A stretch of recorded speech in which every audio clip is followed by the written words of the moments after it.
Miss হবে না আপনার পছন্দের টিভি শো, দেখুন জি5 অ্যাপে একদম ফ্রি। আমার মায়ের জীবন থেকে এই ইশিকা নামের কাঁটাটাকে আমি উপরে ফেলবই।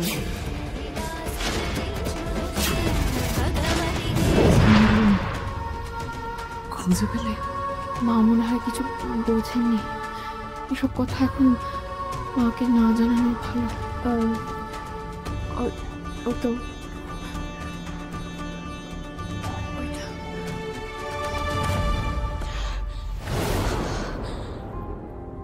অজয় একবারও বললো না কিন্তু যে ও বিয়েটা ভেঙে দেবে।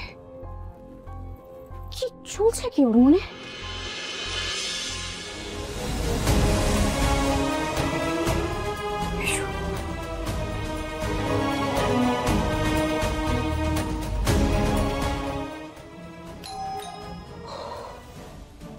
এক হয়েছে হাউসকিপিং।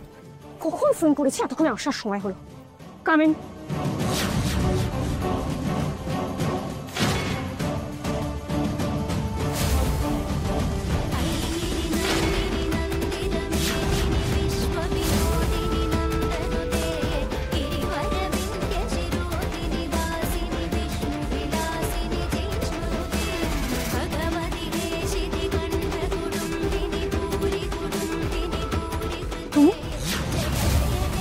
তুমি এখানে কি করছো? অজয় তাহলে বাড়িতে সবকিছু জানিয়ে দিয়েছে, তাই তো? এমন কি জানানো আছে জজ সাহেবের? এটা কি ফলাও করে জানানোর মতো কিছু নাকি? আর আমরা এখানে কেন এসেছি সেটা আপনি বুঝতে পারছেন না? এত বোকা মহিলা তো আপনি নন।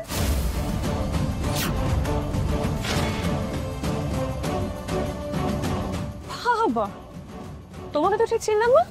আমার বৌমা সোনাকি। আচ্ছা, বুঝলাম। তার শাশুড়ি কি ভয় পাচ্ছে কথা বলতে, তাই বৌমাকে সঙ্গে করে এনেছে? জোনাকির কথা বলার অধিকার আছে, তাইও কথা বলছে। আরে ভয় পাবো কেন? আমি তো কোনো অন্যায় করিনি। অন্যায় করলে ভয় পেতাম। তবে আমি আজকে যে কথাগুলো বলতে এসেছি সেই কথাগুলো শোনা তোমার খুব দরকার। অজয় মিত্র মিত্তির বাড়ির বড় ছেলে।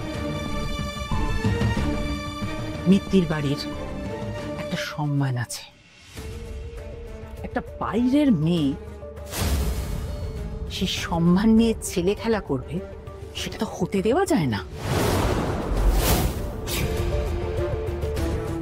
তাই তোমাকে বলছি, অজয়ের জীবন থেকে তুমি সরে যাও। আর তুমি যদি ভেবে থাকো যে অজয় তোমাকে বিয়ে করে স্ত্রীর মর্যাদা দেবে, তাহলে খুব ভুল ভেবেছ। কারণ শেষ পর্যন্ত অজয় মিত্তির বাড়ির সম্মান, সমাজে ওর পজিশন, ওর প্রেস্টিজ, এই সব কিছু তোমার জন্য কোনো দিন ছাড়বে না। এই সম্পর্ক থেকে আর কিচ্ছু পাবে না। সিরিয়াসলি আমি অবাক হয়ে যাচ্ছি। তুমি নিজে এখানে এসেছো আমাকে বলতে আমি যেন অজয়ের জীবন থেকে সরে যাই। You just don't even know ও তোমার সম্পর্কে আমাকে কি কি বলেছে। আরে ও তোমাকে নিয়ে এত বেশি ফ্রাস্ট্রেটেড না যে ও আমাকে নিয়ে পালাতে পৌঁছতে চাই।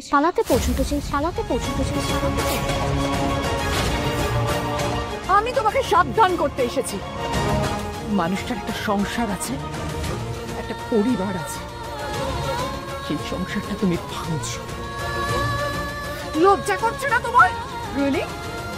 লজ্জা আমার করা উচিত না, লজ্জা তোমার করা উচিত। এবার নিজেকে দেখেছো তুমি? দিদিমণির মতো লোক, কথাবার্তা, কোনো পুরুষ মানুষ থাকবে না তোমার সঙ্গে। পুরুষ মানুষকে বশ করতে না জানতে হয় তো। আর সেটা তোমার অন্তত জানা নেই। আমি really sorry to say, but নিজের ভালোবাসার মানুষ বা নিজের স্বামীকে কেউ বসে রাখে না ইশিকা ম্যাডাম। আর যারা এইসব ছলাকলা জানে না, তারাই অন্যের সংসারে আগুন ধরায়, যেমন আপনি। যাই চুপ, এই সমস্ত কথা আমাকে একদম বলবে না। অজয়ের জীবনের আমি খুব ইম্পর্টেন্ট একটা মানুষ। In fact Tapati, you know what, তোমার থেকেও অনেক বেশি ইম্পর্টেন্ট, কারণ আমি অজয়কে বিয়ে করব। Yes. আর সমাজে সবার চোখের সামনে ওর স্ত্রীর পরিচয় আমি বেঁচে থাকবো। তপতি, তোমার যদি এতই কনফিডেন্স নিজের স্বামীর প্রতি, তাহলে ওকে তুমি আটকাও না, দেখাও, ওকে বেঁধে রাখো, এই আঁচলে আঁচলে ভালো করে নিজের স্বামীকে বেঁধে রাখো। একটা কথা মাথায় রাখবে, তোমার স্বামীকে কিন্তু আমি টেনে হিচড়ে আমার কাছে আনি না, ও নিজে এসছে আমার কাছে। একটা মেয়ে তো তুমি, একটা মেয়ে হয়ে আরেকটা মেয়ে সর্বনাশ করছো, আবার তুমি এত বড় বড় কথা বলছো। আমার না তোমার মতো দুদিনের সম্পর্ক নয়, আমাদের এত বছরের সম্পর্ক, তোমাদের এই দুদিনের সম্পর্ক তুমি টিকিয়ে রাখতে পারবে? তুমি ভুল পথে পা বাড়াচ্ছ, একেবারে ভুল পথ। তুমি ভুগতে হবে, তোমার দুদিনের সম্পর্ক না। মা, কি হলো মা? মা তুমি ঠিক আছো? মা মা মা শান্ত হও মা। মা না জল না মা।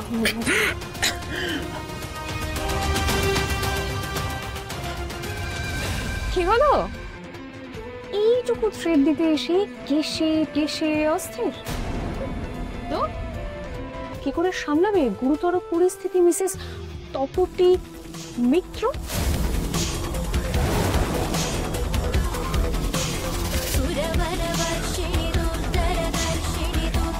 ঘুঁটে পড়ে গোবর হাসে, এই কথাটা আপনি শুনেছেন নিশ্চয়ই। আমি যদি দুদিনের মধ্যে আপনার এই হাসিটাকে উড়িয়ে না দিতে পেরেছি না, তাহলে আমার নামও পিনাকি বিশ্বাস নয়।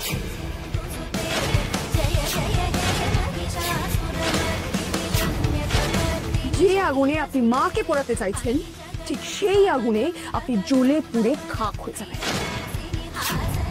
মা আর জজ সাহেবের জীবন থেকে আপনি বহু বহু দূরে চলে যাবেন। মিলিয়ে নেবেন আমার কথাটা। আমার মায়ের জীবন থেকে এই ইশিকা নামের কাঁটাটাকে আমি উপরে ফেলবই।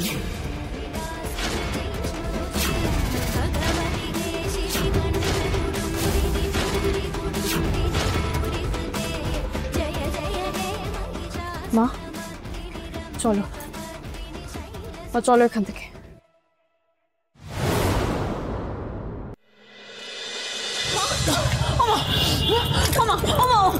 এরকম করছো কেন মা? আমি বলো না মা, আমি বলো না মা, বলো।